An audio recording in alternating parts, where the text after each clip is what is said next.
Hello class, how are you all? This is Sweta Roy, your English Master Teacher at Vedantu. Hi Harsh, hello Khatri. Hi Arvind, hi Harsh, hi Jana. Okay, why has the live chat stopped? Good afternoon, Jana. Sorry, good afternoon all of you. Hi Geeta, hi Manvi, hello Ankur, Sunita, Archana, Yug, Sarayu, Bubbly, Soumya, Kalyani, Haripriya. So, welcome to today's amazing session. And today we are going to deal with a wonderful story, which is, yes, a haunted story. So, I think all of you would surely enjoy. But this story, we will not only talk about the supernatural elements that are introduced in the story, we are also going to talk about the metaphorical level, or we will go and delve deeper into the deeper layers of the story, and really gradually we are going to unfold the various layers that the author constantly hints upon when he writes the story A Face in the Dark. So before we begin with the story Face in the Dark, let me ask you a very simple question. So when you read the title A Face in the Dark, what comes in your mind? As soon as you read the title A Face in the Dark, what comes in your mind? Come on, give me your response. Come on in the chat box. Hurry up.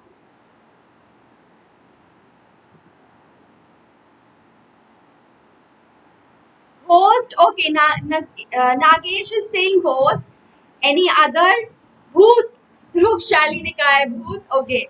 Host. A dark night. Okay. A face with no expression. Brilliant, Divyanshi. A face in night. Manvi is saying it's just is like someone's face in a mysterious way. Yes. Bad people. Poonam is saying bad people. Okay. Anything else? Dark face in forest. Good, Simran. Whatever. What else? A face with no features. Amazing, Vinita.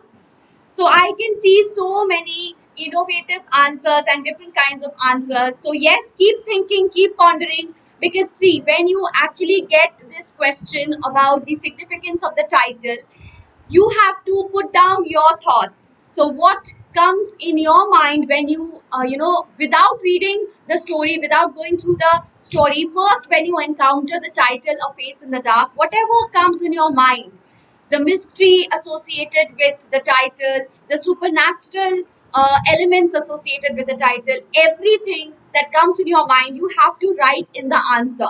So basically, the answer is talking about your feelings, your emotions when you read the title. Basically, the title is, it's related with the reader's perspective. So you have to pen down your own perspective. You do not have to pen down any other person's perspective, my perspective, or anyone else's perspective. So whatever comes in your mind, reading the title, just pen that down.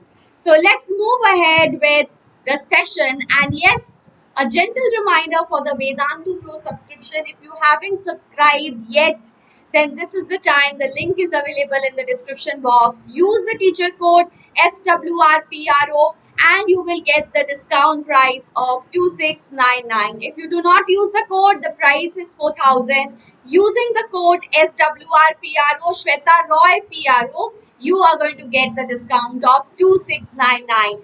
And I am really looking forward to see you all joining Vedantu family. Just follow these simple steps. Step 1, select grade. Step 2, select target. Step 3, get subscription.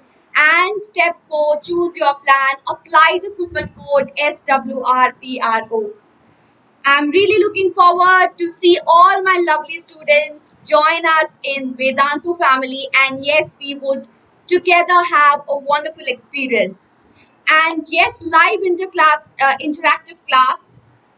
These are the amazing features of our Vedantu class. You get live classes by India's best master teachers, personalized attention in class, full recordings of all class along with notes, assignment, tests and more. So this is just for you guys and at an amazing price. And yes, you have complete curriculum. That is, uh, long-term course which is in complete sync with your school curriculum. Apart from this, you also have micro courses in which you will get at least 2 live classes for each chapter every month. Apart from this, you also have complete crash course, which would enable you to actually revise the entire syllabus. And the best part is that you can have your own freedom to make your own study plan and your own curriculum according to your convenience. And you also have test series, assignments, learning material, regular performance reports. So what else do you want? Hurry up and get yourself subscribed now. And now we will be beginning with the wonderful story, A Face in the Dark. So you can see over here, how does a face in the dark look like? Arey, thank you, Neeta. Thank you so much. Okay, so Pearl has a brilliant answer. He says, something intimidating will occur and it's like something is haunting you, and that's a face with no features. Amazing, amazing, amazing. Okay, so now let us move ahead with today's session. And after a long time, I think I'm taking a session live.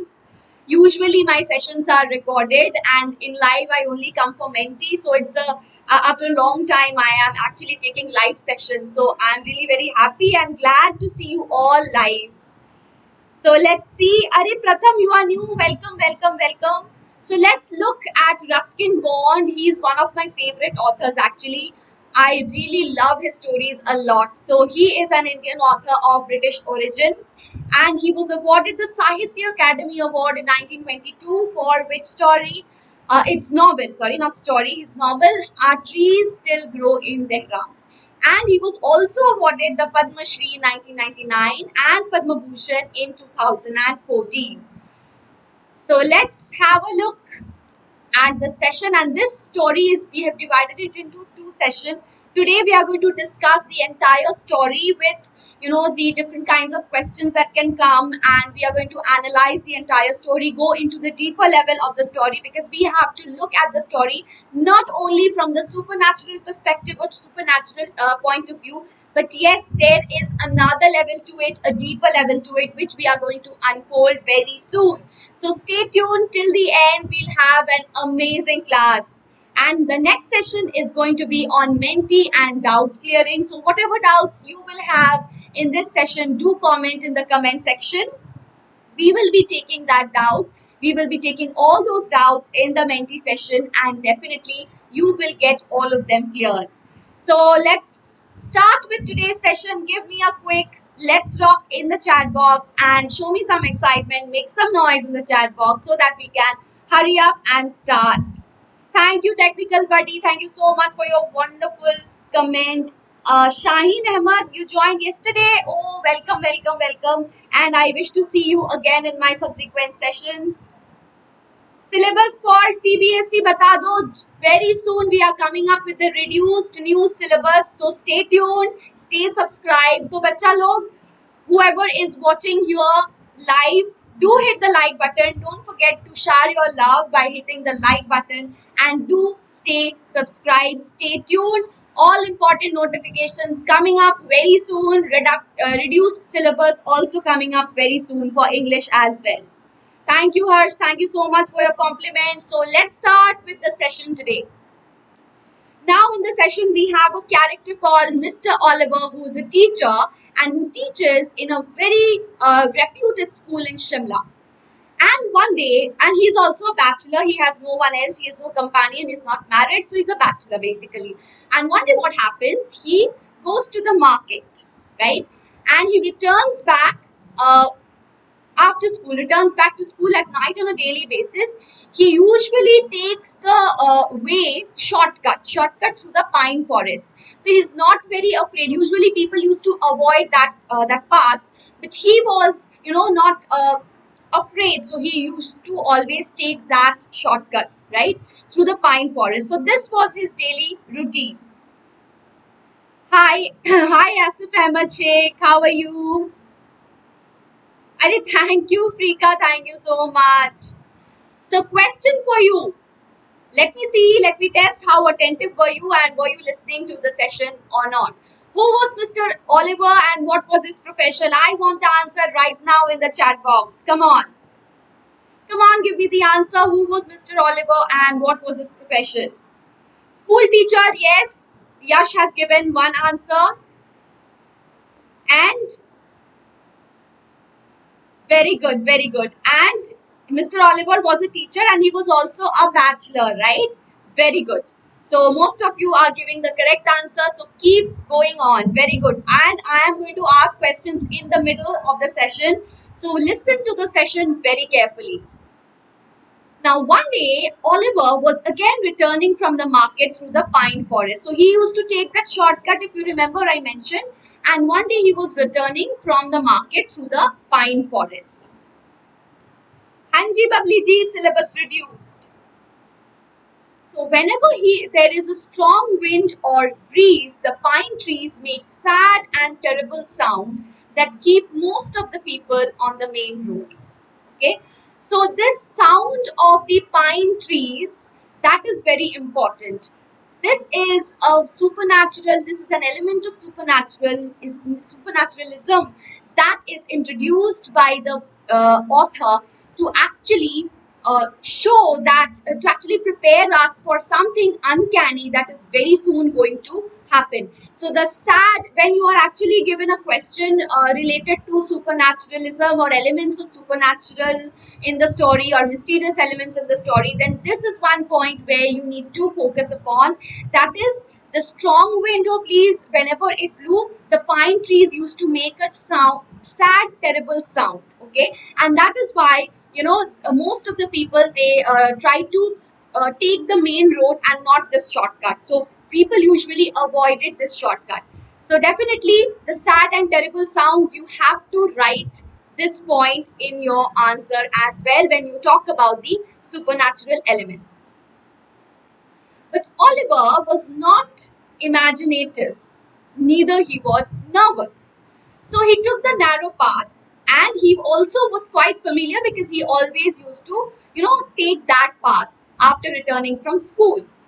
So he was not at all nervous or imaginative. Character sketch of Oliver. Please note down. Okay? Character sketch of Oliver. First point, neither nervous nor imaginative. How would you justify that? Because he used to take that narrow path which people usually avoided, since it was, it gave them a chill down their spine because of the kind of sound that was made by the pine trees whenever a breeze or a breeze blew, right? Hi Prajapati, welcome, welcome. Yes, Trisha, please tell me your doubt.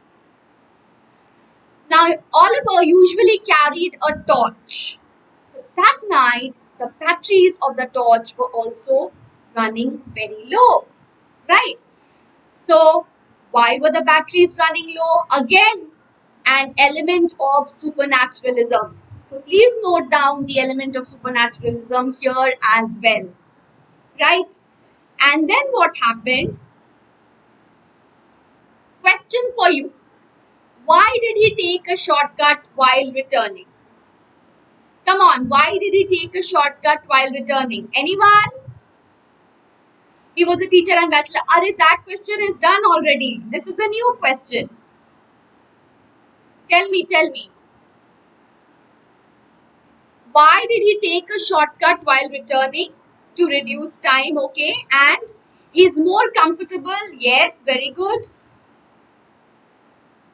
He was not a nervous man. Yes, very good. Neither he was nervous nor imaginative. Very good. Very well answered. So let's proceed.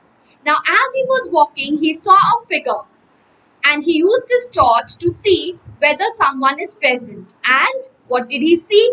He saw a boy who was sitting on a rock. Right? Now, the boy was crying with his head hung down, and Oliver, what did he do? He said that he constantly asked questions. He was making strange weeping sound, and that made Oliver feel quite uncomfortable, quite uneasy. And despite this, he approached the boy and he asked, who are you and why are you here in the middle of the night, right? In such a darkness, what are you doing over here? But the boy had no answer. He constantly kept on weeping continuously, right? Yes, it was late night. Are good afternoon, Shreya. Good afternoon. So now, question for you again. Third question. Why did Oliver think that the boy was a miscreant? Come on. Why did Oliver think that the boy was a miscreant? Hi, Madhav. Good afternoon. Because he was fearless? No, no. Why did Oliver think that the boy was a miscreant? Come on. Naughty. Miscreant means, yes, not a good boy. Uh, he was sitting alone. Okay. He was sitting alone. Yes. And that too at such, yes. He was out at this time of the day. Very good. Very good, Rishad. Very good. It was night time and school students were not allowed to go out in the dark. Very good, Vidhi. Absolutely correct answer. Okay, very good, very good. He was crying. No, not because he was crying, but because he was out at such an hour of the day, and also school students, as Vidhi said, they were not allowed to come out at such time, right? At night. Very good. So that is why he thought that the boy was not a good boy. He was a naughty boy. He was a miscreant. Very good. Now the boy finally took off his hands from the face, and when he looked up, Oliver's torch immediately fell off from his hand. What did he see? That the boy had no eyes, no ears, no mouth, or he had nothing. He had just one round, and that was his face. He had no features, like no physical features like eyes, ears, mouth, etc. And that made Oliver shake with fear. So how many of you, when you actually read this chapter, were also shaken with similar kind of fear and also undergone similar kind of fear when you read this chapter actually? Yes, so Trisha says yes. No, most of you are fearless. That's great. Okay. Okay. Good afternoon, Ayush. He's an alien. Anurag is saying he's an alien. But why? Yes. So, but why this question I'm going to very soon answer, and we are also going to look at the different possibilities over here, and not only the supernaturalism, but yes, the psychological and the deeper level as well. We will unfold when we read the entire story. So the torch fell from the hand of Oliver, and his hands were trembling with fear. And then he runs down blindly through the trees, calling and crying for help. So he did not look anywhere, and he straight away ran. His torch fell from his hand, and he was running like a madman. Okay, and then suddenly, okay, we will continue. First, please answer this question. Why did the torch fall from Oliver's hands? Very simple. Hi, Ajay. I am great. I am great. Come on, out of fear. Yes, Vachika has answered this. Thank you so much, dear. So yes, Oliver's torch fell from his hand as soon as he encountered the boy who had no eyes, no ears, and just, a round face without having eyes, ears, mouth, etc. So out of fear, because he was scared, and yes, of course, that is the reason why his torch fell down. He was shivering with fear to see to encounter such a horrific scene. Very good. Hi, Shizuka. Arey, Shizuka, Doraemon fan. Okay, so let's move ahead. Now he ran towards the school building and saw a lantern swinging in the middle of the path, and then he found a watchman standing at the school gate. Now he conversed with the watchman. He said, the watchman asked him what happened, and he said that he saw something very horrible. So Mr. Oliver was, you can see over here, he was panting, he was extremely terrified, he was petrified after encountering the faceless boy. Okay, and he said, when the watchman asked him what has happened, he said that he saw something horrible, and yes, he was shocked. Great, great. Thank you, Ajay.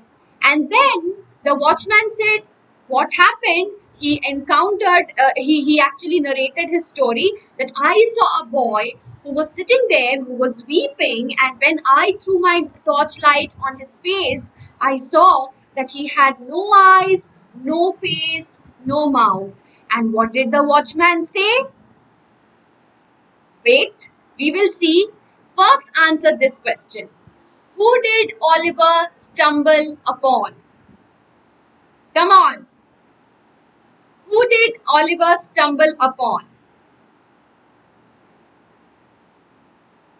Thank you, Sneha. Thank you so much. Watchman. Very good. And what did the watchman say? You all have read the story. That's why you can now easily guess. Thank you, Marlin. Thank you so much. Now, watchman said, was it like this? And he saw that the watchman also did not have any eyes, no ears, and no features. He did not even have eyebrows. And it was at that point of time that his lantern blew out. The wind blew out the lamp, and there the story ends. So this is the story, actually, literally. But we need to go a little deeper in the story, and we will also analyze the metaphorical layer of the story. Now, what do you think happened to Mr. Oliver? What comes in your mind when you see the faceless boy? What actually could have happened? Like, what do you think is the psychological interpretation of the story? You have seen the literal meaning of the story. Literally, whatever happened, the events, you could very well see the turn of the events as it happened. But what do you think can be the psychological interpretation of the story? Because we always have to look at a story from different angles, right? So one angle we have explored, that is the supernatural elements. But what about the psychological angle? What can be the psychological element as well, which we need to unfold? Come on, anyone? Okay, so let me tell you a little bit of, the psychological part of the story as well. Now see, Mr. Oliver over here, he was a bachelor, right? So he was living alone, and therefore we can associate the face, we can associate that he was actually longing for some companionship, right? So that can be associated with the faceless boy. So he was actually longing for someone who would be his companion. And then second, of course, it can be a prank played by the schoolboys. That is also there. But psychologically speaking, when actually he is throwing light, so when you see the face is without any features, right? So, and it is there in the darkness. So basically the narrator encountered the boy in the darkness of the night, right? So darkness is something which always blurs, right? And maybe this can be associated in the subconscious, to the subconscious mind of the narrator, because he had no one to look after him or to love him or care for him, or with whom he could share his feelings, emotions, etc. Right? So therefore, when can you see the face of a man? When you actually look at him very closely, right? When you throw a light into the personality of a man, that is when you actually see the full face of the man. So that can be very well related to the subconscious mind of the of Mr. Oliver, because he had no companionship, and his longing for the companionship can be related to the faceless boy. And it is perhaps the subconscious of Oliver which is imagining this faceless boy, and the weeping of the faceless boy can be related to the weeping of Mr. Oliver, who is weeping because he had no companionship and he wanted someone to comfort him, right? So that can be another level or another layer. And the horror that the author is talking about is a very important point that we need to discuss over here. Now, what kind of horror is the person talking about? Is it, the author's, Mr. Oliver's witnessing these faceless people, or is it that he has actually imagined this out of, his, in his subconscious mind, because he had no one else to look after him or talk to? So which is the real horror? What is the real horror that the author is constantly questioning in the story, right? So these are the different layers and different perspectives through which we can look after, look into when we are dealing with the story. So whenever you are writing your answers, be very careful that you also mention the metaphorical level or the psychological layer. So is the psychological layer clear, or metaphorical layer, is that clear? So it is related to the subconscious of Mr. Oliver. Clear? Yes, so Riddhi is saying that it may be a joke. Definitely, I told you that can be also a perspective, and a deeper perspective may be related to the psychological level of the Oliver, who had no companionship and who felt the urge for finding someone to express his feelings, to express his emotions. And yes, as you know, that face is the index of mind, right? So since and it is always blurred in darkness. So basically you can say that it was all going on in the subconscious mind of the of Oliver. And since there was no one to actually was actually closely associated with him, so therefore his face became blurred, and he also could see face which is blurred without any features. That means he was not closely associated with any person to see a person clearly, to actually look at the personality of the other person. Is it clear, guys? Yes or no? So thank you so much for being with me, and I hope that everything is clear from this story. Thank you, Ajay. Thank you so much. So please take care of the psychological level also. There are 2 or 3 points which I have mentioned in this video. So please take care of noting them down. And yes, you need to answer them. If you give those points in your answers as well, then definitely that is going to add plus points to you, give you plus points, bonus points. So definitely add the psychological meaning as well. And whatever doubts you still have from this very chapter, do comment in the comment section right now, and I will take up those doubts in the mentee quiz. Okay, so thank you so much, and yes, don't forget to like, share and subscribe, and yes, put down your doubts in the comment section. So thank you guys, take care, bye bye, see you again in the next session. Bye.